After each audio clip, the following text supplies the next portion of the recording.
Hey guys, it's Joanne. I wanted to pop on with Tuesday's encouragement. Yesterday we talked about that the whole week we're going to be learning practical tips, or sharing rather, practical tips on how we can get through this season. And we've been talking about things like being grateful, finding joy, maintaining peace, all of the things that sort of seem challenging right now, depending on your circumstances. So yesterday we talked about how we could get a notebook and we could write down all of our worries and then give them up to God. Doesn't mean He's going to solve them, but we don't need to carry around the weight of our worries all day long. Today I'm kind of flipping the script a little bit. I was reading this book that I'm reading called Preach to Yourself by Haley Morgan, and a line stuck out to me yesterday which made me think about our encouragement for today. It says, how we focus attention helps directly shape the mind. Simply put, we can actually change our mind. So what we focus our attention on can actually shape the way our mind works. So what can we focus on today that can bring us more peace? What can we practically do to help change our minds from focusing on the fears and the worries and the anxieties that are going on, and actually change our minds' thought processes and patterns to focus on something else that's maybe more positive, maybe more encouraging, maybe more uplifting? And I thought about Thanksgiving, being thankful, having a heart of gratitude. So today, instead of writing down the word worry, I want you to write down in a notebook, thankful for, okay? What are you thankful for? I would strongly encourage you to get out some markers and some pens and actually do this with your hand, not just like in your phone or in your notes section, but really sit down, maybe find a comfortable spot in your home and really think about it. I want to encourage you that in the Bible, it talks a whole lot about being thankful. And in Ephesians 5:20, just to give you a few examples, it says, giving thanks always and for everything to God the Father in the name of the Lord. In 1 Thessalonians 5:18, it says, giving thanks in all circumstances.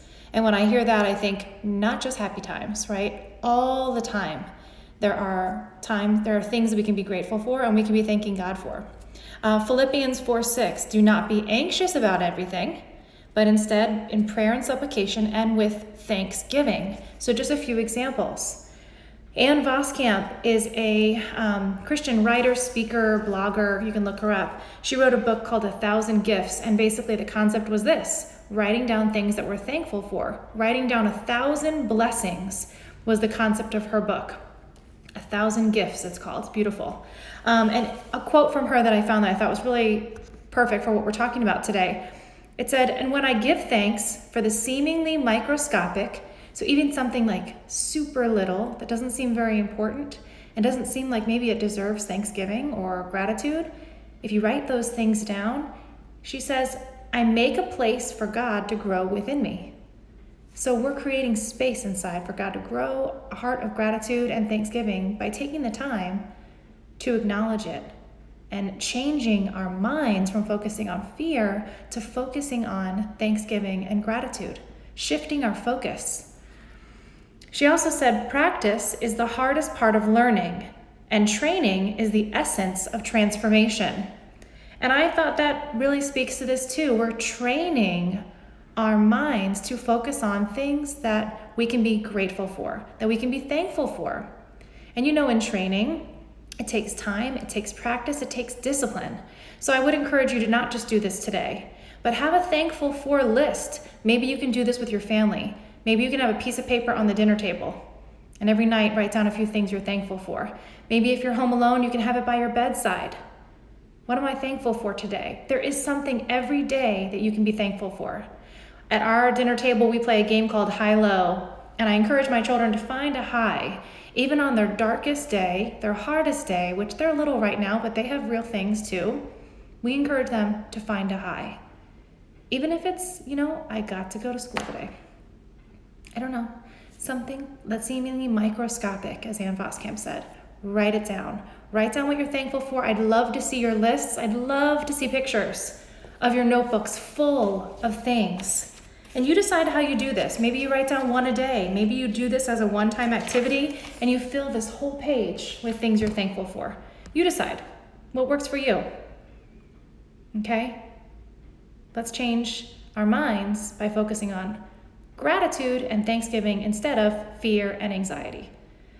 All right, ladies, I hope this encourages you. This little practical tip, it's simple, it's doable. I hope you try it. I hope you practice it. And I believe it will help you. And I believe it will encourage us all if we can make time to do that. All right, I'm with you. I'm thinking of you. I'm praying for you. I'd love to hear from you. If you need some prayer or just some encouragement more personally, reach out to me. All right, have a fantastic Tuesday, and I'll see you again tomorrow on Wednesday for another encouragement. Live strong and stay in the Spirit. Talk to you soon. Get out there also and encourage others. Join me in encouraging other people. Talk to you soon. Bye.